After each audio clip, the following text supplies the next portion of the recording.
చూద్దాం పుల్లారావు గారి వ్యూ ఎలా ఉందో. పుల్లారావు గారు నమస్తే సార్. నమస్కారం. పుల్లారావు గారు, ముందుగా ఈ 45 days సీజ్ ఫైర్ అనేది ఒక మీడియేషన్ నడుస్తోంది. డ్రాఫ్ట్ నోట్ ప్రిపేర్ చేశారు. అటు ఇరాన్కి, ఇటు యుఎస్కి, ఇజ్రాయెల్ కూడా పంపారు కదా ఈ 3 దేశాలు. ఇరాన్ ఒక కండిషన్ని వాళ్ళు ఒప్పుకోవట్లా, హర్ముజ్ స్ట్రైట్ని ఓపెన్ చేయాలనే దాన్ని వాళ్ళు ఇనిషియల్గానే నో అంటున్నారు. వీళ్ళు పెట్టిన కండిషన్ ఏమో అది ఓపెన్ చేయాలి, సీజ్ ఫైర్ జరగాలి అంటే, రైట్? సో ఓవరాల్గా ఈ డ్రాఫ్ట్ మీద లేదా ఈ ప్రయత్నాల మీద, మీడియేషన్ మీద మీ అనాలిసిస్ ఏంటి పుల్లారావు గారు?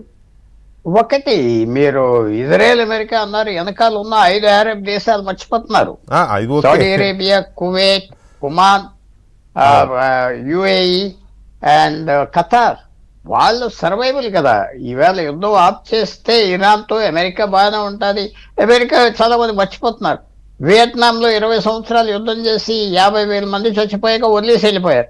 అవును. ఆఫ్ఘనిస్తాన్లో 20 సంవత్సరాలు యుద్ధం వదిలేసి, మీకు తెలుసు కదా, ఆగస్ట్ 26ని $100 బిలియన్ సరుకు వదిలేసి వెళ్ళిపోయారు అంతే. ఇది పెద్ద కాదు, అమెరికా పట్టించుకోదు. ఇజ్రాయెల్ కూడా సర్వైవ్ అవుతుంది. కానీ ఈ దేశాల సంగతి ఏంటి? ఇరాన్ పెట్టేది కండిషన్స్, వాళ్ళకి సర్వైవల్ ఉండదు, ఇంక అయిపోయినట్లు లెక్క లైఫ్ వాళ్ళు. సో ఇది వాళ్ళు కూడా వెనకాల ఉన్నారు, వాళ్ళు చేయి ఉన్నది. వాళ్ళకి అగ్రిమెంట్ అక్కర్లేదు ప్రస్తుతం. ఎందుకంటే అగ్రిమెంట్ అవి ఇరాన్ కనుక సర్వైవ్ అవుతుందంటే వాళ్ళకి కష్టం. ఇంకా ఈ యుద్ధంలో ఇటు అటు తేలాలి. మీరు చెప్పింది, మన కో ప్యానలిస్ట్ గారు చెప్పింది అంతా విన్నా, ఎస్, వెరీ లాజికల్ దానికి. కానీ అల్టిమేట్ ఆబ్జెక్టివ్ ఏంటి? కనపడిన ఆబ్జెక్టివ్ ఏంటి? కనపడిన ఆబ్జెక్టివ్ ఇరాన్ని ఆప్ చేయాలి ఏదో రకంగా. మిలిటరీ సైనిక మోసం చేసైనా, మిలిటరీ స్ట్రాటజీ అయినా చేసి, ఇది చేసి, అది చేస్తా పోవాలి తప్ప. నిన్న జరిగింది మార్నింగ్ తర్వాత ట్రంప్ యాటిట్యూడ్ మారింది. ఏం జరిగింది? ఒక పైలట్ పడిపోయాడు. అక్కడ పడిపోగానే శనివారం పెద్ద అల్లరి ఇరాన్ చేసేసింది. వాడిని పట్టుకుంటే పబ్లిసిటీ వస్తుంది, అల్లరి అయిపోతుంది అంటే వాళ్ళ మీద 10,000 కోట్లు ఎంతో ఖర్చు పెట్టి బయటికి తీసుకొచ్చేసారు. అప్పుడు నుంచి అగ్రెసివ్ గా ఉన్నారు ట్రంప్, చాలా అగ్రెసివ్ గా. మాటలు ఇంకా తెలుసు కదా, వల్గర్ గా మాట్లాడేయటం, ఓపెన్ గా వార్నింగ్ ఇవ్వటం చేస్తాం. ఈవేళ మనకి ఇంకో 1-2 గంటల్లో ప్రెస్ కాన్ఫరెన్స్ ఉన్నా తెలుస్తుంది యాటిట్యూడ్. ఇంకో 2 రోజులు టైం ఇద్దామంటారా? అది అగ్రెషన్ అనుకోవాలా, ఫ్రస్ట్రేషన్ అనుకోవాలా? అగ్రెషన్. మనం 2015 లైమ్ లైట్ లోకి వచ్చాడు. 10 సంవత్సరాలు. ఒకసారి ఓడిపోయాడు, 2 సార్లు ప్రెసిడెంట్ గెలిచాడు. చరిత్రలో ఓడిపోయి 2వ సారి గెలిచిన ప్రెసిడెంట్ 150 సంవత్సరాల క్రితమే ఒకసారి జరిగింది. నేను చెప్పేది ఆయనలో గుణాలు మంచి చెడ్డే కాదు, కానీ అండర్ ఎస్టిమేట్ చేయటం మంచిదా?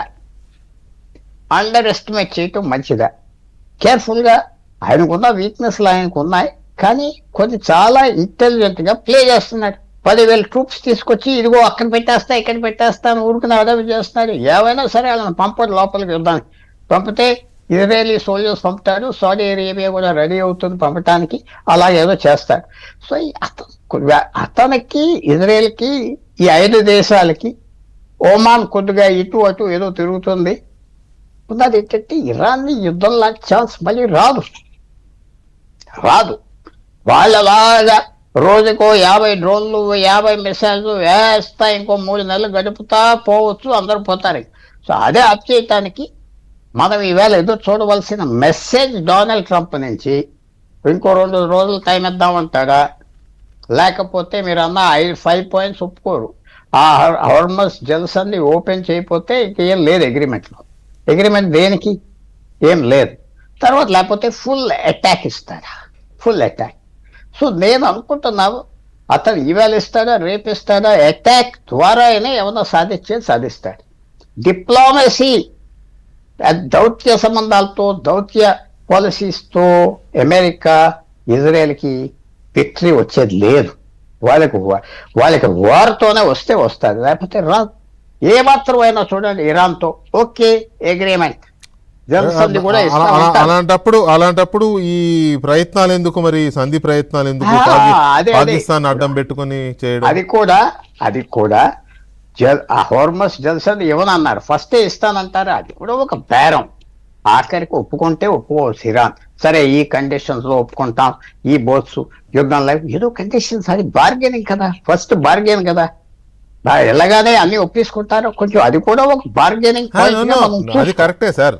ఇప్పుడు ఇనిషియల్గా వాళ్ళు ఇమీడియట్గా ఏదడితే అది ఓకే అనరులే, కానీ బార్గెనింగ్ ఉంటుంది, ఇటువైపు నుంచి ఉంటుంది, అటువైపు నుంచి ఉంటుంది, వాళ్ళు బెట్టు చేస్తారు, వీళ్ళు బెట్టు చేస్తారు, ఇది అంతా అక్రాస్ ది టేబుల్ నడుస్తూనే ఉంటాయి. నేను అనేది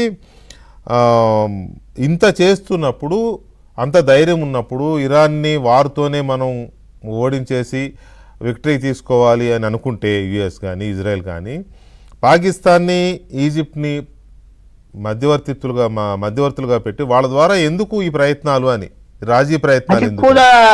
అది కూడా యుద్ధంలో చేసే ఒక పెద్ద టాక్టిక్, మోసం అన్నాం టాక్టిక్. మీకు నాకు తగు అవుతే నేను రాజీ పడతాను వస్తే మీరు ఏంటి మీ మైండ్లో ఉన్నదైనా నాకు తెలుస్తుంది కదా, ఒకటి. రెండోది అదొక టాక్టిక్, రాజీ పడతాను, కాంప్రమైజ్ అయిపోతాను, ఈ గొడవలు నాకు వద్దని చాలా మంది అంటారు, కానీ అది టాక్టిక్. రెండో పాయింట్ ఏంటంటే ఇది ఒత్తిడి తీసుకురావటం. తర్వాత ఏమంటున్నాడు, ఏదో వాళ్ళు వచ్చి కాలు పట్టుకుంటున్నారు, ఇరాన్ నాకు కాలు పట్టుకుని బ్రతిమాలుతున్నారు, వాళ్ళు అయిపోయారు అని రాంగ్ మెసేజ్ కూడా ఇస్తున్నాడు కదా, ప్రాపగెండా చేస్తున్నాడు కదా. వాళ్ళు బ్రతిమాలుతున్నారు, నన్ను రోజు వచ్చి బ్రతిమాలుతున్నారు అంటున్నాడు. అక్కడ వాళ్ళలో కూడా డివిజన్స్ ఉన్నాయి, వాళ్ళ సైన్యంలో డివిజన్స్ ఉన్నాయి, వర్గాలు ఉన్నాయి, గ్రూప్స్ ఉన్నాయి. అంటే గ్రూప్స్ అంటే ఈ చావుకి ఒక్కళ్ళ మీద ఒక్కళ్ళ లీక్ కూడా చేస్తున్నారు ఇన్ఫర్మేషన్. లేకపోతే ఆయుత్తుల ఆ గదిలో 6 గంటలకు కూర్చున్నాడని ఎలా తెలుస్తుంది? ఎవడో అక్కడ ఆ వర్గాల్లో ఎవడో చెప్తున్నాడు, అంతే కదా. సో సీక్రెట్ గా వర్గాలు ఉన్నాయి అక్కడ, ఎవరో పెంచుతున్నారు, టచ్ చేశారు ఒకళ్ళకి. సో చాలా జరుగుతుంది, దాంట్లో నేను తప్పు పడట్లేదు టాక్టిక్ గా. అది ఇరాన్ ఏంటంటే మేము కూడా పీస్ ఒప్పుకోవట్లేదు అంటున్నారంటే వాళ్ళకి కావాలి, వాళ్ళకి అగ్రిమెంట్ కావాలి. యుద్ధం ఇంకా ఒక పాయింట్ ఏమడుగుతున్నారు, మనకి అగ్రిమెంట్ వద్దాలి, ఇంక యుద్ధం మా మీద చేయరని. లేకపోతే మళ్ళీ 15 రోజుల తర్వాత మళ్ళీ వార్ స్టార్ట్ చేస్తే ఇరాన్ తట్టుకోలేదు, ఆ పార్టీకి కొన్ని కొత్త ఫ్యాక్టర్స్ వచ్చేస్తాయి, ఇదంతా అంచనా. సో మనం ఎదురు చూడవలసింది. ఇవాళ ట్రంప్ ఏమంటారు, 3-4 ఆప్షన్స్ ఉన్నాయి.